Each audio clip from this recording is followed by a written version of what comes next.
Hey everyone, Adam here, So Was Your Podcast. Got something really cool to share with you guys today.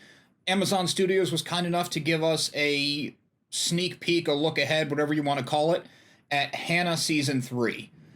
So there's minor spoilers to kind of get you up to speed if you're unaware of what Hannah is, but we're in Season 3, so if I say something that happens in Season 1, it's kind of on you at this point. It's been out for a couple years.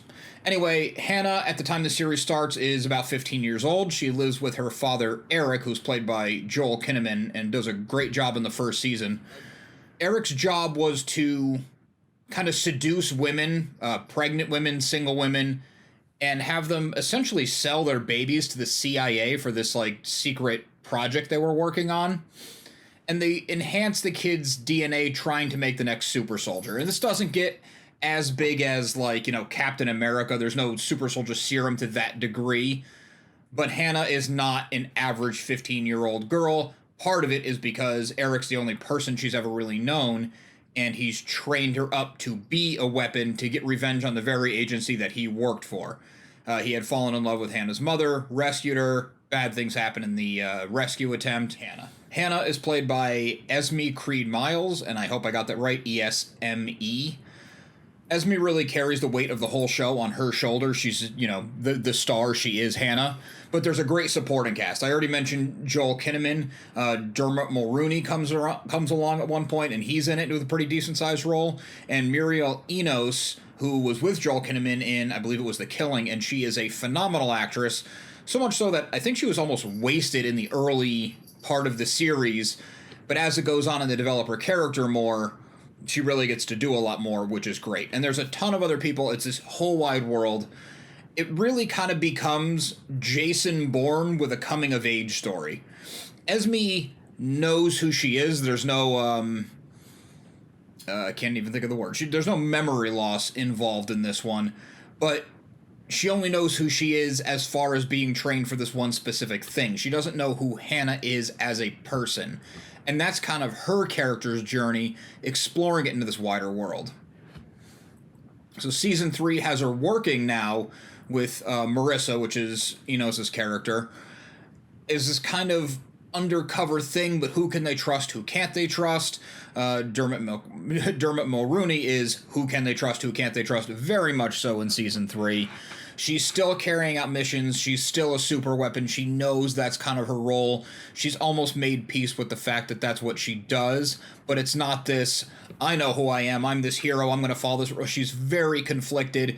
She doesn't seem to have a huge problem with the violence and the killing, but she wants more out of her life.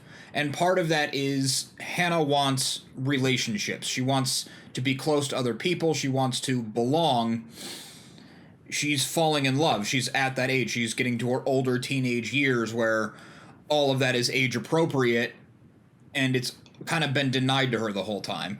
You could go a little bit far into the fact that she was raised the first 15 years of her life in the woods with one dude as her mentor, and she wouldn't have this kind of emotional maturity. At least I wouldn't think so. I obviously don't know anyone who's been in that circumstance, but that's kind of getting away with what the point of the show is. And it's interesting to see when they delve into the relationship side, whether it's a romantic relationship or friends or a mentor kind of thing. I'm just a little worried going into Season 3. I've watched the first 3 episodes. I like to kind of talk about the first 3 episodes rather than the whole season, because I don't want to get into spoilers. I don't want to get into where it ultimately ends up before you've even watched any of it. So we're just going to be talking about the very beginning of the season. So if you watch the whole thing, then watch this video, things are obviously going to change. I do plan on finishing out the season, so maybe we can have another conversation at the end. I'm a little bit worried that they're spending almost too much time with Hannah wanting a relationship. And again, I know I just said that's the thrust of the character, trying to be a whole complete person. I just really don't want to see this turn into like every Netflix show that they make now, where here's a really cool concept. You have super soldier kids, you have a spy network, you have off branches of the CIA, you have unsanctioned branches that operate like the CIA. Let's touch on that for 3 minutes an episode and spend 47 minutes an episode on indie music and will they, won't they kissing scenes. I'm totally fine with the character of Hannah having a relationship. I just don't want it to detract from what we're all here for, what the core of the show is. And to kind of converse on the other side of that, to kind of argue with myself, is the character of Marissa. She's getting a lot more character development, which I appreciate, because she was essentially a villain in the beginning, and when you first meet her, it's, you know, the typical kind of almost two-dimensional movie villain where she's the bad guy because she's after Hannah, Hannah's the good guy because she's the protagonist. We don't really know what's motivating them, and as it builds up, she's less the bad guy and more just a woman trying to do her job. And in season 3, we get further looks into her background and her past, and realize it's actually relatively tragic. And it makes her a lot more interesting and a lot more well-rounded, and I appreciate it because she's such a good actress. There's a lot of kids around with Hannah. There's a lot of other people her age. Maybe I shouldn't say kids, but there's a lot of her peers. And I like the show. I've been watching the show. I watched the first 2 seasons. I just have a hard time getting attached to anyone other than Hannah. Part of it makes it feel less special that she's not one of one, even though she kind of stands above the rest.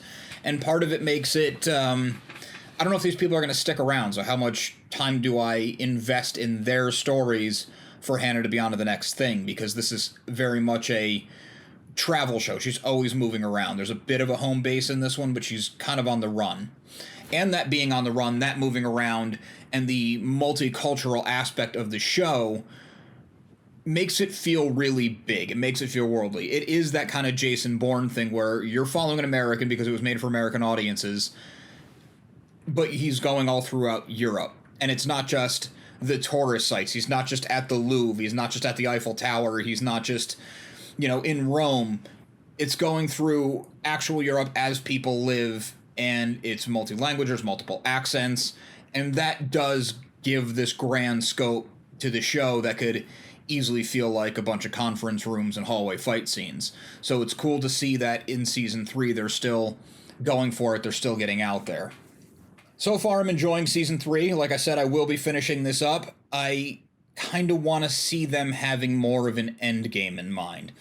You can only do these kind of tropes so many times before people will start to tune out, because it's like, yeah, I've seen it, been there, done that, what else you got? I'd like to see them take Hannah in a new direction, and I'd also like them to plant the seeds of the end. I don't want to see it wrap now. I'd like to see them plant the seeds so we have an end goal in mind. Maybe 5 seasons would be great for this. I'm not the storyteller. I'm not the writer. There's much more talented people than me taking on those roles. But just as a viewer, that's kind of where my head's at in the first half of season 3.